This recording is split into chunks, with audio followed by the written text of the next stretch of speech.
सबसे कुछ शेयर करना चाहती हूँ।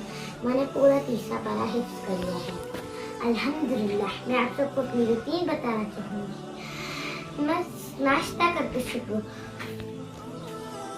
सुबह स्कूल जाती हूँ, फिर मैं घर आके होमवर्क करती हूँ, फिर मैं खाना खाती हूँ, फिर मैं सिपारा याद करती हूँ, फिर मेरी ऑनलाइन क्लास होती है, फिर मैं थोड़ा सा खेल लेती हूँ और फिर मैं 1 घंटा कराटे करने जाती हूँ। हर मंडे को मैं स्विमिंग भी सीखती हूँ और मैं घर आके फिर खाना खा थोड़ा सा खेलती हूँ, टीवी देखती हूँ, फिर खाना खा कर सो जाती हूँ। ये है मेरी रूटीन।